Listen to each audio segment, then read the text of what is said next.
Believe it or not, this is in fact not a film, but a video game. Sifu is a beat-em-up roguelike game which has you take control of John Sifu as he goes on a quest to defeat 5 foes who have had a part in killing your father, all while gaining and improving your battle prowess.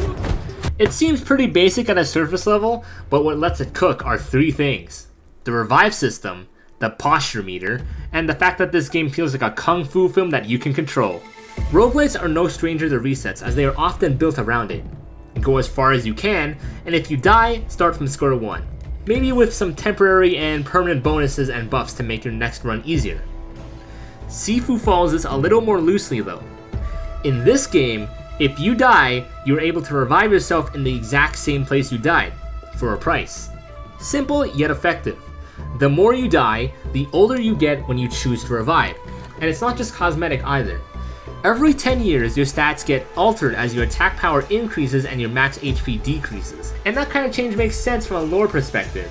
You become wiser, knowing how to more effectively damage your foes, and become more frail as you age. Or you could just die. I mean, that's an option too. You do have to be careful, as you can only revive so many times before you run out of revive tokens. But you can minimize this aging by lowering your death count, which ages you up faster with consecutive deaths. And in terms of buffs, there are shrines throughout the level which give you a boost which will last the entire run. And you can learn more moves using experience gained from defeating enemies. What makes these moves unique is that they are only temporarily learned, as you're only able to use them for the run. But if you manage to learn the move 5 times, you permanently unlock it and will forever be an option in your arsenal. This also ties into the Kung Fu film theme, as it sort of acts as a pseudo training arc where you learn how to use the move as you work your way to permanently unlocking it. I don't know, I might be looking too much into it. The posture meter has also made its way into Sifu. Hey, wait, look at that, it's back. And it works a lot like how it does in Sekiro. Fill it up, and you or your opponent are left open to a beatdown. Unlike Sekiro, however, there's more of an emphasis on using the environment to break posture. In Sifu, you're often fighting one versus many, often in various areas with a bunch of furniture with a lot of breakables, so using the environment to your advantage is a must. Throwable bottles, weapons, chairs, walls, tables, cliffs, there are a lot of options, which create a wide variety of ways you can approach a situation. Also, unlike Sekiro, you can actually recover posture through weaving, and on top of it recovering over time, this is a technique you can do at any time, with the most obvious reward being that you can recover posture, and it also leaves your enemies open to a beating. You do have to be careful of which direction you decide to dodge, as some enemies can aim at your head, your feet, or the sides, so if you dodge wrong, you're eating a beating.